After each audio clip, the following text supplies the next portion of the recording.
صحبت اللہ والوں کی، صحبت اللہ والوں کی، اللہ سے۔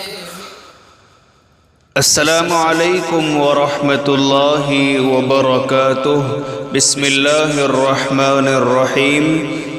الحمد للہ رب العالمین، والصلاة والسلام علی سیدنا الحبیب حبیب رب العالمین، وعلى آلہ الطیبین واصحابہ الراشدین، ومن تبعہم بإحسان الی یوم الدین، اما بعد۔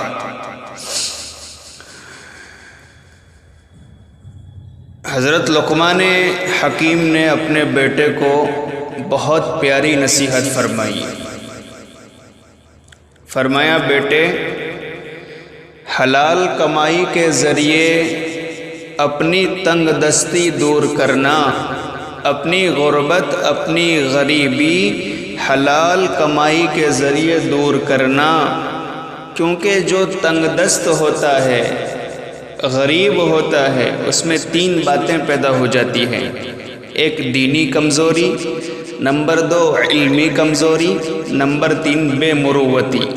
دینی کمزوری، علمی کمزوری اور بے مروتی، یعنی خودداری کا ختم ہو جانا۔ اور اس سے بھی بڑی بات یہ ہے کہ لوگ اسے حقیر سمجھتے ہیں۔ اس لیے بیٹا، حلال کمائی کے ذریعے اپنی غربت کو، غریبی کو دور کرو۔ کسی شاعر نے کیا خوب کہا ہے، سبھی ہنس کر ملا کرتے ہیں جب تک چار پیسے ہیں، سبھی ہنس کر ملا کرتے ہیں جب تک چار پیسے ہیں، غریبی میں نہیں پوچھے گا کوئی آپ کیسے ہیں۔ بہرحال حضرت لقمان حکیم نے اپنے بیٹے کو بہت ہی پیاری نصیحت فرمائی ہے، اور اس نصیحت میں ہم تمام کے لیے پیغام ہے، سبق ہے کہ ہم بھی حلال کمائی کا اہتمام کریں، حلال کمائی کے ذریعے سے اپنی غربت کو دور کرنے کی فکر کریں۔ کیونکہ اگر ہم غریب ہوں گے اور پھر محنت بھی نہیں کریں گے، حرکت بھی نہیں کریں گے، میری محنت رب کی رحمت، میری حرکت رب کی برکت۔ ہم اگر محنت کریں گے، حرکت کریں گے، حلال کمائی کی فکر کریں گے، تو اللہ تعالیٰ اس کے ذریعے سے ہماری غربت کو دور کریں گے۔ ورنہ تین بیماریاں ہمارے اندر پیدا ہو سکتی ہے۔ ایک تو دینی کمزوری، دین کے اعتبار سے ہم کمزور سمجھے جائیں گے، اللہ کی راہ میں خرچ کرنا چاہتے ہیں لیکن مال نہیں ہے، لہٰذا خرچ نہیں کر پائیں گے جی، اور اپنے گھر کو بھی ہم آباد نہیں رکھ پائیں گے۔ اور بہت ممکن ہے اگر ہم غریب ہوں گے، اللہ تعالی ہماری حفاظت فرمائے، ہماری نسلوں کی ایمان کی حفاظت فرمائے، غربت بھی ارتداد کا ذریعہ بنتی ہے۔ کہیں ایسا نہ ہو کہ ہماری غریبی ہمیں اسلام سے دور کر دے، اس لیے کہ غربت بھی ارتداد کا ذریعہ بنتی ہے۔ انسان دو پیسوں کے خاطر اپنے ایمان کو بیچ دیتا ہے۔ اس لیے ہمیں خوب کمانے کی ضرورت ہے، حلال کمائیں تاکہ ہماری دینی کمزوری دور ہو، ہم اپنے بچوں کو دینی تعلیم بھی دے سکیں، دنیاوی تعلیم بھی دے سکیں، اپنے بیوی بچوں کے حقوق پورے کر سکیں، جو ہماری ضروریات کی چیزیں ہیں ہم ان کو اپنے گھر میں بسا سکیں۔ یہ کوئی گناہ نہیں ہے، بلکہ ہم اپنی دنیا کو اس طرح اچھی بنائیں کہ ہم پرسکون رہیں، ہماری زندگی عافیت سے گزرے، ہمارے بچے کسی کے محتاج نہ ہو۔ اگر ہم دنیا سے چلے بھی جائیں، مر بھی جائیں، تو ہماری بیوی آرام سے ہمارے بنائے ہوئے گھر میں رہ سکیں، ہمارے بچے پھر کسی کی زمین ہڑپ نہ کریں کہ ہمارے باپ نے تو ہمارے لیے کچھ نہیں چھوڑا ہے۔ اس لیے خوب حلال مال کمائیں، کوئی گناہ نہیں ہے، بلکہ عین عبادت ہے۔ محنت کرنے والے اللہ تعالیٰ کو بہت پسند ہیں۔ محنت کریں گے، ہماری غریبی دور ہوگی اور دینی کمزوری دور ہوگی۔ نمبر دو علمی کمزوری۔ بات آ چکی ہے، پڑھانا چاہیں گے نہیں پڑھا پائیں گے۔ اس لیے اپنے بچوں کو دینی تعلیم دینا بھی ضروری ہے، دنیاوی تعلیم دینا بھی ضروری ہے۔ اس کے بغیر ہمارے بچے ہمارا سہارا بن جائیں مشکل ہے۔ جہاں ہم دنیاوی تعلیم کی فکر کرتے ہیں، دینی تعلیم کی بھی فکر کریں، تاکہ ہمارے بچے اخلاق سیکھ سکیں، ہمارے بچوں کے دل میں انسانیت کا درد پیدا ہو۔ اور نمبر 3، بے مروتی، خودداری کا ختمہ ہو جانا۔ مال نہیں ہے، کمانے کی فکر بھی نہیں ہے، سستڑ ہے، سستی غالب ہے، تو نوجوان بھی ہاتھ پھیلا کر دروازے پر کھڑا ہو جائے گا۔ مسجد کے دروازوں پر نوجوان بھی کھڑے نظر آئیں گے۔ کیوں؟ بس مانگنا ایک عادت بن چکی ہے، اور مانگنے میں شرم بھی نہیں آتی۔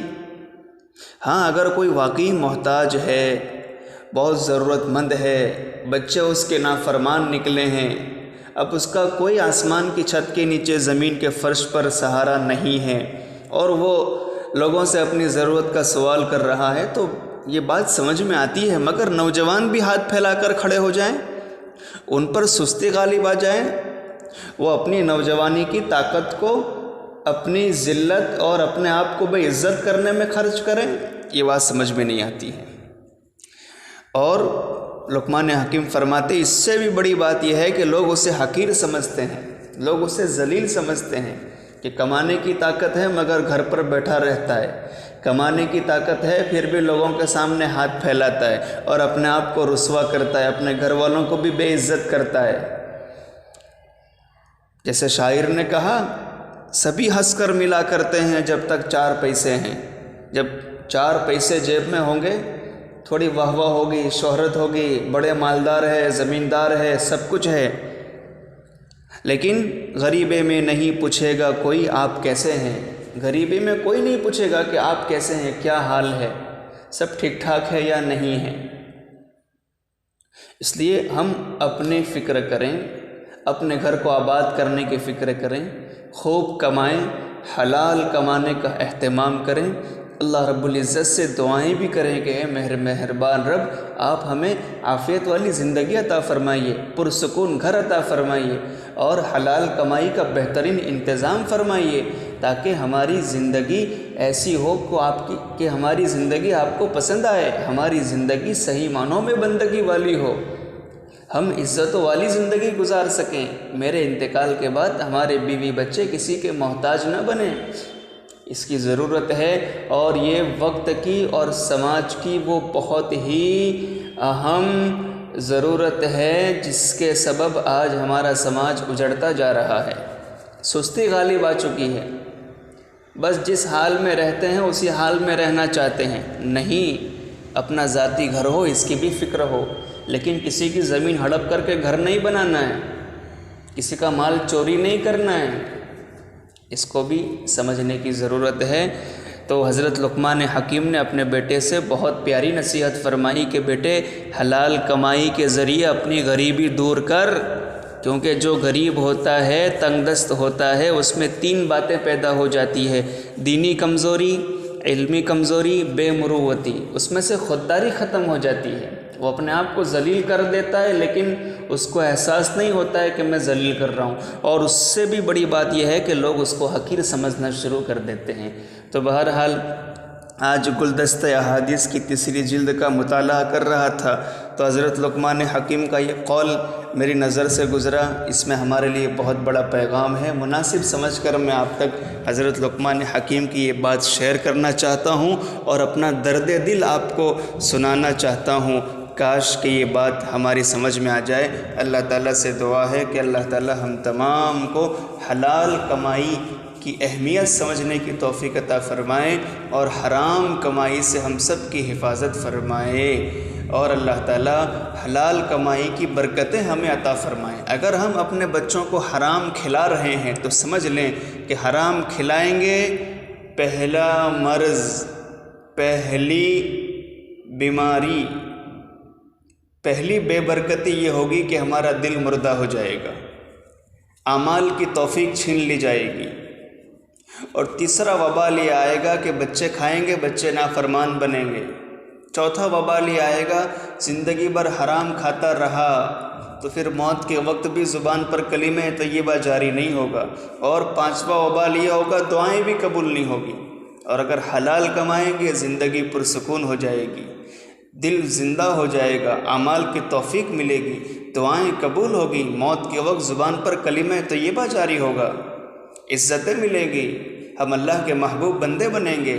اس لیے خوب حلال کمائیں اور حرام سے اپنے آپ کو بچانے کی فکر کریں۔ اللہ تعالی ہم تمام کو اس پیغام کو سمجھنے کی توفیق عطا فرمائیں، آمین، بحرمت سید المرسلین و خاتم النبیین صلی اللہ علیہ وسلم، وما علینا الا البلاغ، وآخر دعوانا ان الحمد للہ رب العالمین۔ السلام علیکم ورحمۃ اللہ وبرکاتہ۔